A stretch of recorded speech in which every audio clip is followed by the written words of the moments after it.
ministro Alexandre de Moraes, do Supremo Tribunal Federal, encaminhou para a Procuradoria-Geral da República o depoimento prestado pelo deputado Daniel Silveira à Polícia Federal, no inquérito em que o parlamentar é investigado por desobediência. Essa investigação foi iniciada após Silveira resistir ao cumprimento de medidas restritivas determinadas por Moraes, entre elas o uso da tornozeleira eletrônica. No despacho, o ministro afirma que a PGR deve se manifestar em 15 dias, inclusive com eventuais diligências, se entender pertinentes.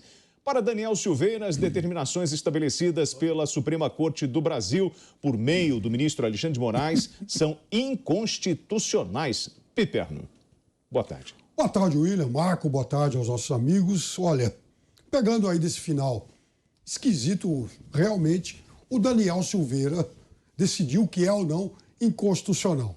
É um caso que se arrasta, a gente ainda vai ter muitos movimentos em relação a isso. Há uma decisão, depois houve a graça concedida pelo presidente, o indulto, o indulto de forma constitucional concedido pelo presidente. É bom que isso fique bem claro. Mais uma vez, não custa reforçar que o presidente da República tinha todo o direito de fazer o que fez, caso ele assim desejasse. Ele já deu lá as justificativas dele, com as quais a gente pode concordar ou não, mas há também uma série de dúvidas em relação às outras punições. A gente tem ouvido uma série de juristas, a gente tem ouvido muita gente que, na maior parte das vezes, afirma que a graça do presidente da República não anula as demais penas. De qualquer forma, há também uma corrente minoritária que defende que isso não é bem assim. Então, vai caber ao Pleno do Supremo resolver que medidas tomar. Enquanto isso, eu acho que se o Daniel Silveira tiver pelo menos alguma dúvida do que possa acontecer com ele, talvez fosse mais prudente ele, por exemplo, usar a tornozeleira, coisa que ele vem provocando, causando muitas multas.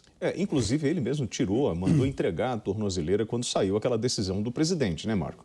Boa tarde, William. Boa tarde, Piperno. Olha, é uma situação de um descalabro jurídico aqui. A gente está lidando com uma graça constitucional concedida pelo chefe do Poder Executivo, seguindo aí uma prerrogativa constitucional, e um ministro do Supremo que não respeita mais as competências oriundas diretamente do texto constitucional, não respeita a liturgia do cargo, ele está agindo de maneira puramente arbitrária, ele está dando continuidade a uma situação, a uma ação penal, uma ação judicial que não deveria mais sequer continuar. Ela deveria ter sido arquivada já. Enfim, a gente fica numa situação muito ruim, porque, por exemplo, o que o Piperno falou aqui não é verdade. Não é a doutrina majoritária que defende isso. Muito. Pelo contrário, se você pegar a própria posição do Alexandre de Moraes no livro dele, na doutrina de direito constitucional dele no curso, ele reconhece a competência do Executivo com relação ao Instituto da Graça, ele não fala que a pena secundária é autônoma da principal, pelo contrário, ele estabelece que é uma prerrogativa única e exclusiva do presidente da República. E também, calma lá, e também nos últimos julgamentos, quando a gente estava falando do presidente Temer, você tem também o reconhecimento da graça pelo Michel Temer, de acordo com a própria jurisprudência do Supremo Tribunal Federal, nos seus votos, reconhecendo a liberdade do chefe do Poder Executivo de determinar o escopo da graça concedida. Despacho. Agora, vamos trazer o despacho? Por favor. Desrespeitou as medidas cautelares exigidas nos autos. Tentou se valer das dependências da Câmara dos Deputados como forma de indenidade penal e completa deturpação da natureza do cargo de deputado federal. Você passou a mão, limpou as mãos aí, Marco? Não, estava ajustando. Ah, tá. Então, esse argumento, esse despacho do ministro Alexandre de Moraes, ele não tem razão? O Daniel Silveira realmente não ficou dentro das dependências, criou entrave. Lembrando que as multas já estão em quê? Em 645 Mais 600 mil, né? mil, exatamente. Olha, então, o Alexandre, o ministro, aliás, não só o ministro Alexandre, mas todos os outros, ninguém contesta que o presidente tem essa prerrogativa. Isso está na lei, está na Constituição, é fato. Quanto a isso, eu acho que praticamente um consenso. O que não é consenso é o fato exatamente a extensão dessa graça. Se ela vai ou não anular as penas secundárias. E a maioria dos juristas ouvidos, inclusive gente que passou pelo Supremo, Folha. se mostra... Não, a gente passou pela pelo Supremo, meu amigo, STF. Pela Folha. STF. Gente que passou pelo STF. Ai, Jesus. Diz que, por exemplo, ela não anula a inegibilidade. Inelegibilidade. E isso provavelmente vai ser decidido, então, pelo Pleno do STF, antes de chegar no TSE. Marco, eu lembro que eu cheguei a conversar com o Daniel Silveira sobre esse tema e ele falou assim, olha, minha esposa é da área do direito e realmente não se justifica. Eu já tinha, inclusive ele faz até, ele em outro momento ele fala o seguinte, olha, eu nem poderia usar naquela época. Hoje é que eu não uso mesmo. E foi indulto pela graça. Então ele fala o seguinte, quando você tem um indulto, quando o judiciário tem o perdão presidencial... Sim. É meramente declaratório o reconhecimento. O judiciário não faz mais nada, só declara a extinção. É isso mesmo? Ele não precisaria, ele pode tirar e ok, ele já tem o perdão. Olha que excrescência jurídica. A gente está lidando com uma situação além do direito posto, além do ordenamento jurídico, onde, mesmo com a graça, medidas restritivas continuam sendo estipuladas pelo ministro do Supremo Tribunal Federal. Nós estamos aqui, meu caro William, em campo desconhecido. O que brotar da cabeça do ministro Alexandre de Moraes deverá ser seguido segundo ele diz, ou segundo ele mesmo. Os termos, as considerações, as hipóteses normativas aí, são todas dele. Vem tudo da cabeça dele. Então, aqui a gente está num terreno pantanoso de pura insegurança jurídica. E isso não se refere só ao Daniel Silveira. A gente pode abrir o escopo de análise aqui, isso se refere também ao inquérito das fake news, né? E a situação que a gente está olhando agora com bastante cautela sobre como que ele está agindo, né? Especialmente aí com relação ao partido da causa operária. Meu Deus. Você percebe que ele perdeu... O Alexandre de Moraes, eu já falei isso antes, vou repetir aqui, ele está fazendo um caso muito sólido para ser o primeiro-ministro a ser impedido do Supremo Tribunal Federal.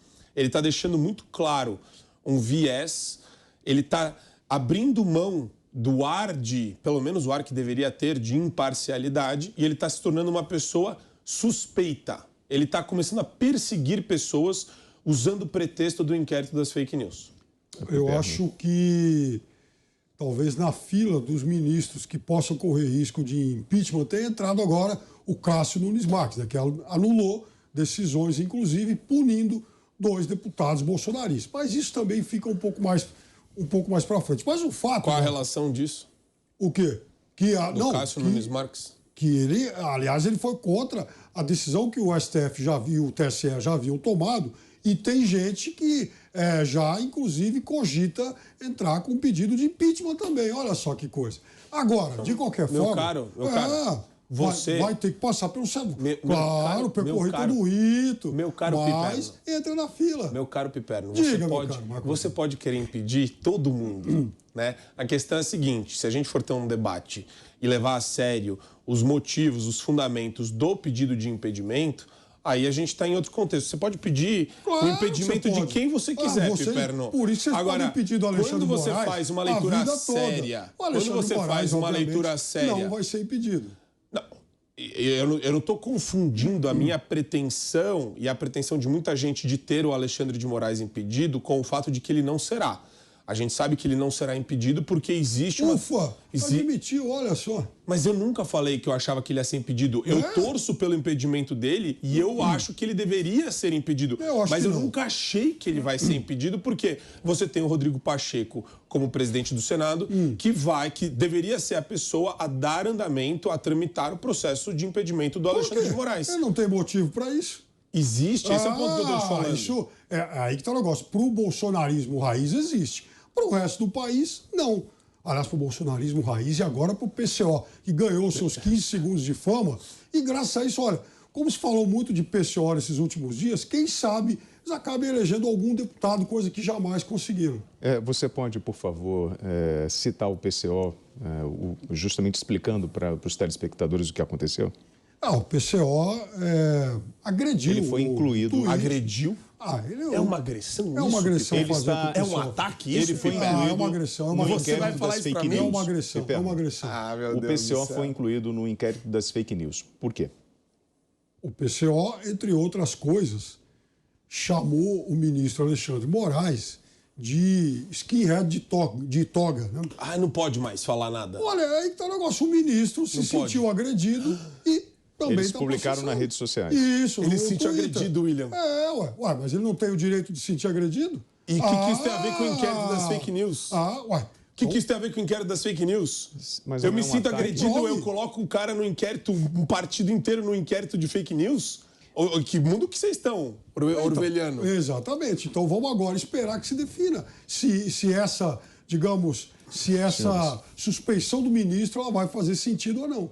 Então, mas a fake news, ela não surge, esse inquérito, em função dos ataques contra os ministros, a corte e toda a especulação na internet relacionadas a 7 de setembro, enfim, e o fato de um partido se manifestar agredindo o ministro não justifica colocá-lo Ele dentro. quer o fechamento do TSE também, Meu do caro, STF. Isso que meu eu penso. caro William, ultra-esquerdista soviético. Deus do céu. Da onde você tirou ataque? Senhores, Aonde eu não que sei tem se ataque os senhores aqui? já observaram. O 7 Marco de setembro, Antônio sim. vem provocando nesse Não, eu só quero saber. Ele vem Existe provocando. ataque ao Nesse Supremo Tribunal programa, Federal ou não? uma Diz que narrativa. foi lá de caminhão lá em frente, O vai Marco fazer um vem- bloqueio ali. Que tá? bloqueio? Não tem ataque chega- nenhum Marco, ao chega Supremo. a ser infantil a sua atitude de me colocar no meio desse debate. Na verdade, eu sou o mediador. E Mas eu queria entender onde é que está o ataque. Eu provoco os dois. Então, fato é que o ministro inclui o PCO dentro do inquérito dos fake news que é o ataque? pelo pronunciamento do PCO Melhorou. na internet. Perfeito. Você tem o tweet. Pronunciamento é diferente de Você tem ataque, o William. tweet aí? Vou pegar Se aqui. as palavras forem utilizadas de maneira adequada, a gente pode sim ter um debate conduzido de maneira honesta, porque o Ué, Piperno mas- fala em não, ataque ué, uma escuta, livre manifestação o das mi- ideias de um partido. Uma ideia Onde que de um você tem partido. ataque? Você pode defender a qualquer momento. Todo mundo pede impedimento do Bolsonaro o tempo todo. Pode ter entendido que aquilo foi um ataque à honra dele e do tribunal. Ué, ele não pode ter esse entendimento? Então, Meu vamos lá, caro, gente. a maneira como a palavra é Ah. utilizada, ela quer dar a entender para as pessoas que estão ouvindo a gente que existe algum tipo de ameaça concreta à integridade física Não, dos no caso- ministros do no caso, Supremo Tribunal é bom- Federal é bom e que- do é Supremo Tribunal muito Federal. oportuno isso, é e bom não que se existe faça isso. essa distinção. É simples O assim. que o PCO fez, de fato, não se caracteriza como um ataque à integridade física. muito do ministro. obrigado. É diferente do que o Daniel Silveira fez. Agora, se você É quiser diferente. fazer alusão à palavra Diferente do ataque de Daniel. maneira genérica Ah, para ué. justificar um ato Ué, autoritário se ele de um se ministro sentiu atacado, cerceando ué, a no liberdade caso- de expressão então, de por jornalista, isso que o de PCO deputado federal, é diferente de partido. do Daniel Pois bem, Silveira. gente. Ele fez um strike. Se você- Não, para um segundinho para pensar nisso, William. Olha o strike que o Alexandre de Moraes está fazendo. Já tem jornalista perseguido, já tem deputado federal perseguido e agora tem partido político perseguido. A gente está falando de A os galera- maiores, pelo menos numa república democrática, os maiores representantes da liberdade de expressão que Quando deveria o ser partido respeitada. político diz que, que o senhores. STF tem que ser fechado, aí sim cabe ao Se STF os senhores tomar entrarem posições contra agora ele. no Twitter do PCO, os senhores vão observar que o PCO iniciou um levante em função do nome do Alexandre de Moraes, do TSE e de outros ministros. O último Twitter deles, que tem aproximadamente 50 minutos, fala: ditadura, 2 pontos. Alexandre de Moraes publica seu decreto. Está outorgada a lei monárquica acima da Constituição Federal. Defender a Constituição se tornou um ato criminoso. Queimá-la na fogueira é a regra. A imprensa está proibida na democracia togada. Ponto. Que é a coisa mais sofisticada do que um post do PCO. Olha que Cara, mundo, olha que mundo que a gente está vivendo. Eu nunca imaginei que eu ia falar defendendo isso. a extrema esquerda. Você quer Olha que coisa linda isso. Não, irretorquível É uma o que eles coisa- escreveram, porque é verdade. A extrema-direita E eu vou de te fato, falar é uma muito coisa. parecida com a extrema-esquerda. Não, eu vou falar uma coisa para você, Perna. fale. Quando você. Só pra mim. Vamos Aqui, o fato é que não tem torcida aqui. Não. A gente tá. Eu tô elogiando o pessoal da extrema esquerda que provavelmente acha o meu discurso horroroso. Esse pessoal odeia liberal, odeia gente que defende o livre mercado. Eles acham que tudo tem que passar pelo Estado. Mas eu não tô torcendo pro fim deles. Pelo contrário, Não. eu acho que eles têm a liberdade de se expressar como eles querem e como eles podem numa república democrática. Qualquer partido de esquerda pode fazer isso, então.